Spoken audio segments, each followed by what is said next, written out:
Welcome back to Fund Your Future with DRS. And we wanted to take some time on our podcast to, sometimes it's a bit of a touchy subject, but investing in the stock market, more specifically investing when the stock market is down.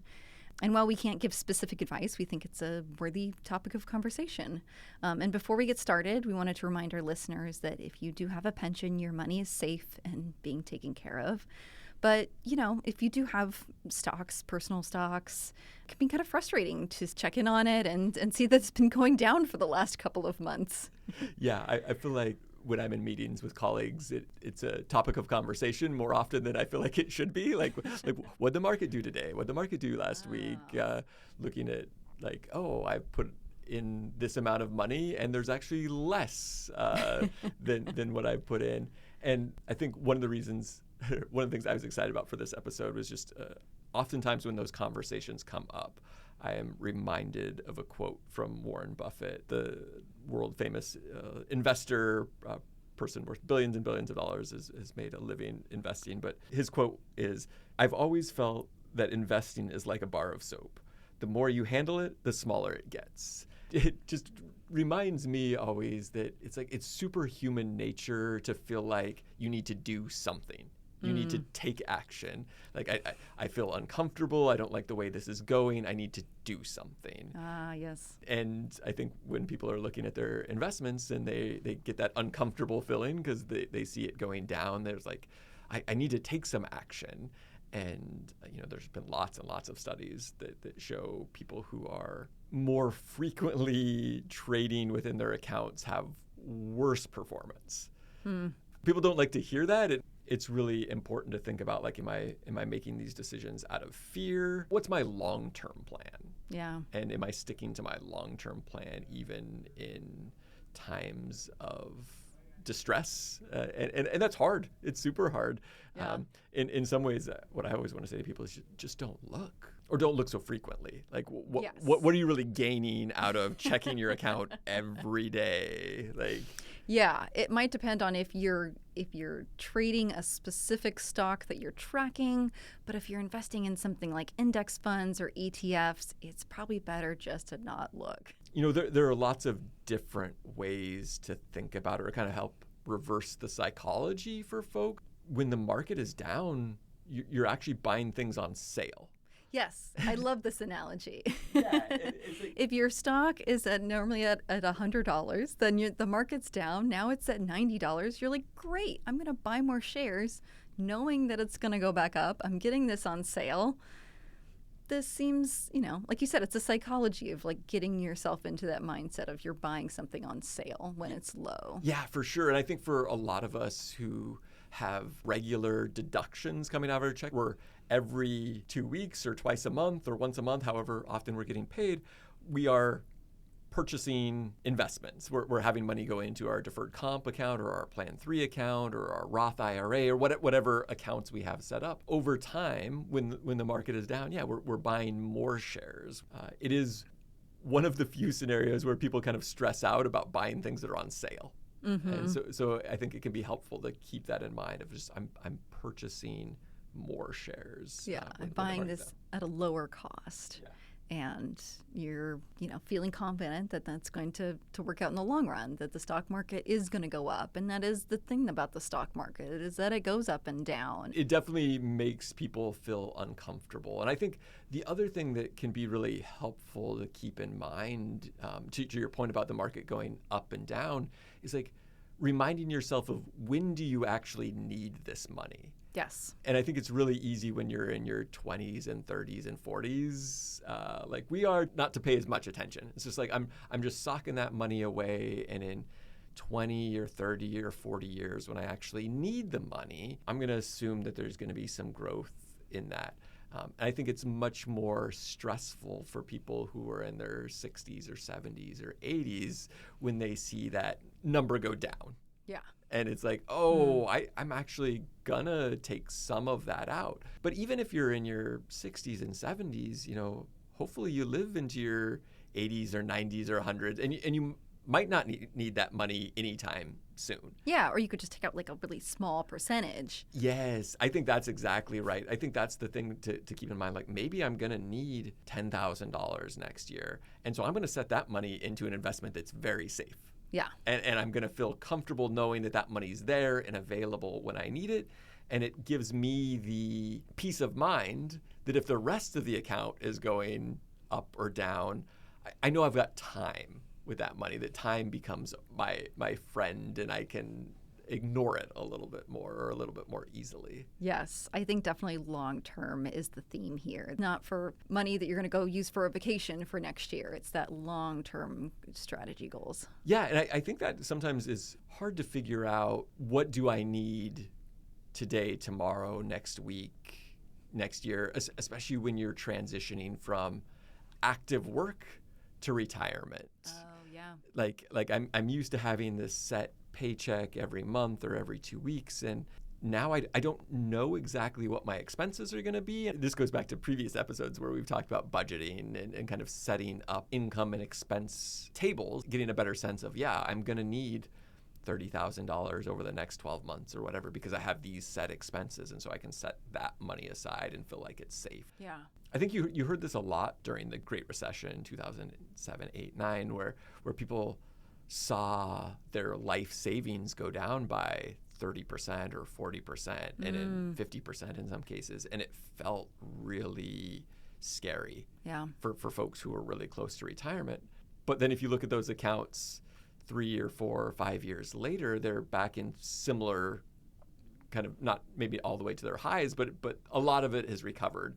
And the folks who really ended up in bad shape were the folks who locked in their losses. So your account goes down 40% or 50%, and you freak out and you say, I need to put all this money in something safe. Yeah. And then it doesn't go back up when the market comes back. And I think that is really, to Warren Buffett's quote, is really how people end up making their bar of soap smaller. You don't allow your funds to rebound. As you said, the market has its fluctuations, and so you don't want to lock in those losses. Yeah, you don't want to see it going down and panic. It's that long-term investment. Yeah, and that's why I think it's really important to think about what is your kind of long-term plan and when you need the money, and then also what is the investment strategy that you're okay with or you're comfortable with. And I think we see a lot of people who know that they are going to have their Social Security benefit and they're going to have their pension benefit. And so that's kind of like the security blanket. Right. I'm always going to have that money. So I'm comfortable having my investment account be more aggressive.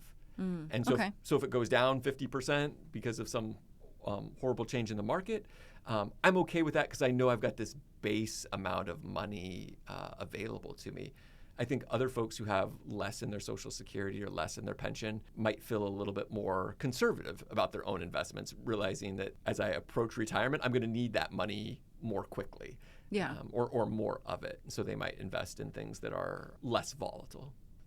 So what about compound interest? That's obviously a big factor here in the stock market. Yeah. Also, another famous quote, at least credited to Einstein, that compound interest is like the eighth wonder of the world. Oh, and yes.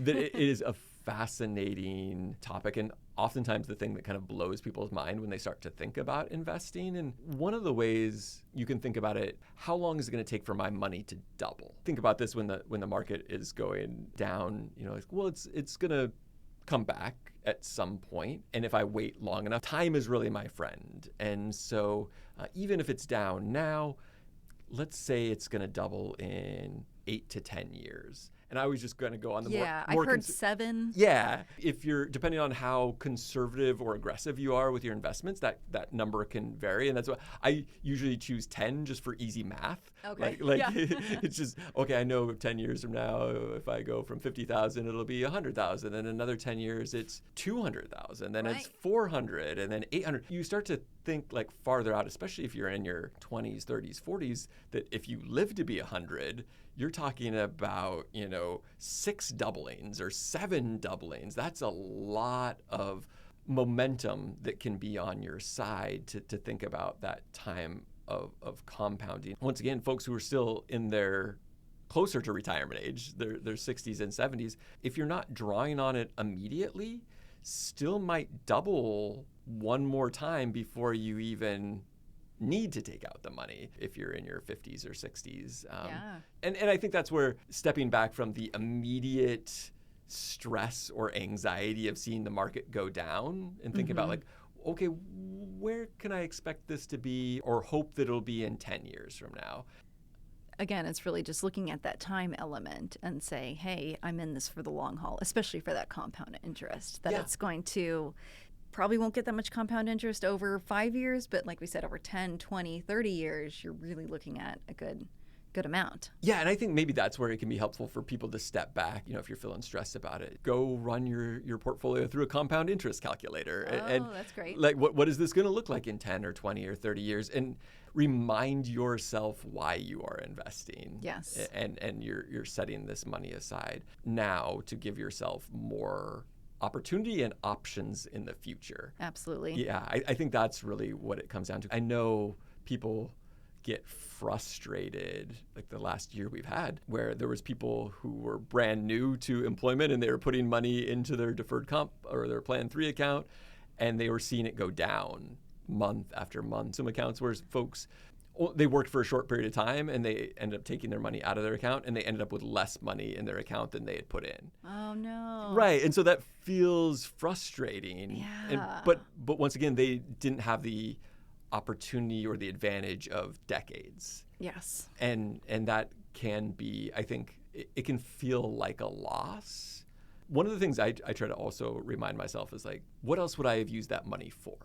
Yeah, and I think that gets back to the budgeting part. Yes. So I really just try to, if I am going to buy investments, it's really that extra sort of like fun money. I've already set aside money for my bills and for my house to fix it up and my Roth account. This is just sort of extra money. Yeah, I think that's a really good way to think about it, in that what other things would I have planned for this money? And this is like a very normal human bias to like, I'll get more joy out of it today than I'll get out of it 10 years from now. Oh, yeah. I think it's something to kind of try to think about, that bias of how can I do my future self a favor? Yes.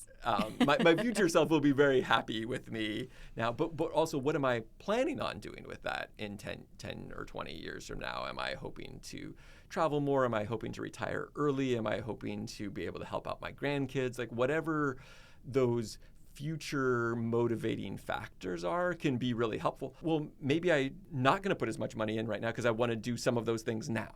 Yeah. And try to figure out how to strike that appropriate balance.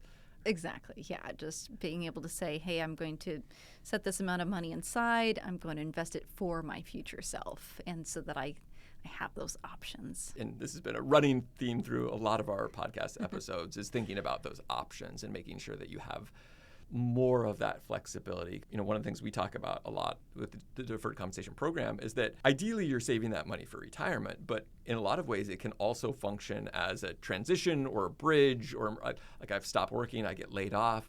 I have these funds available to me to give me additional options at that time as well. So maybe it's not just at retirement, maybe it's in some life transition period as well. Yes, absolutely.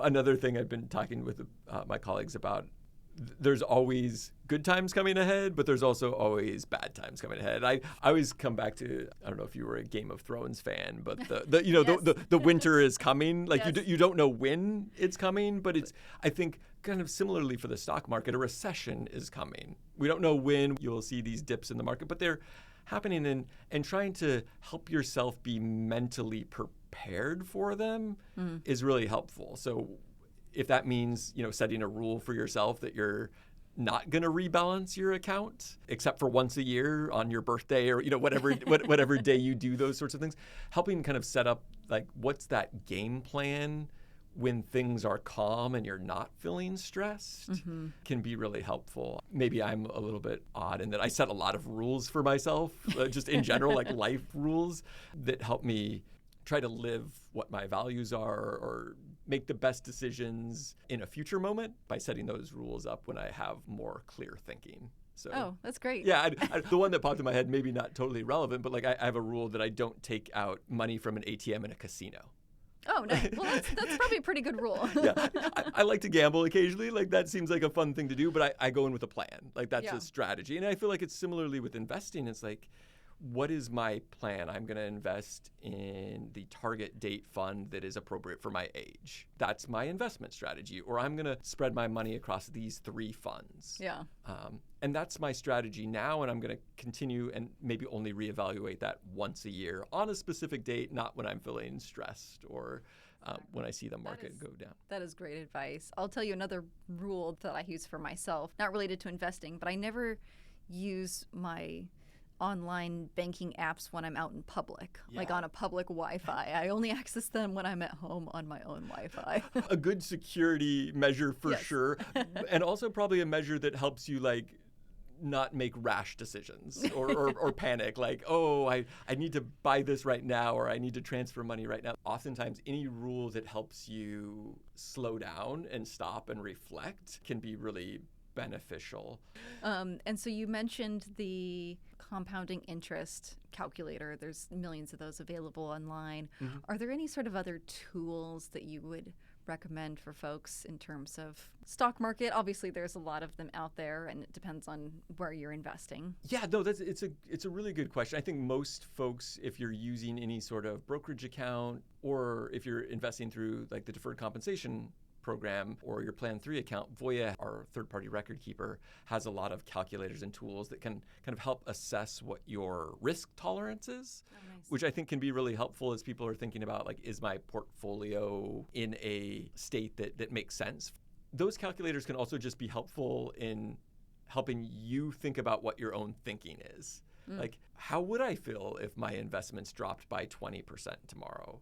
Go through some of those calculators will help you to stop and think about, like, when do I need this money? How much will I need? When will I need it? Those questions might not always be obvious to us. And so working through those calculators can be really helpful to think about different scenarios. Yeah, that's great.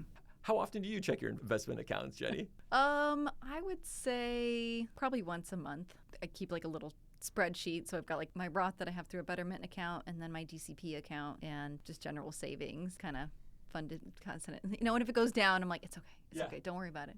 I think once a month, once a quarter, totally reasonable. When I visited my parents before they were retired, I felt like my dad was checking his account once a day. Oh, no. And we had a colleague that used to work here. It was kind of a similar thing. That I don't recommend to anyone. No, and I'm just trying to explain, help those folks understand that it was causing more stress. When things go down, you feel worse than the amount you feel better when things go up. And so you're actually causing yourself more stress, even in cases where like the market is going up or kind of staying flat. Like, Right. Whereas if you're only checking once a month or once a quarter, it's going to go down and up and down and up and down and up. And then you look at it and you're like, hey, Yeah. it's gone up since last quarter. Yeah. This is great. Yeah, or maybe I'm exactly you didn't see all those little pitfalls in between. Yes, I think that's definitely an advantage to looking less frequently. Reduce some of that stress in your own life. Yeah, and kind of remembering in your head, like, okay, this is for the long haul, like at least 10 or 20 years, like minimum.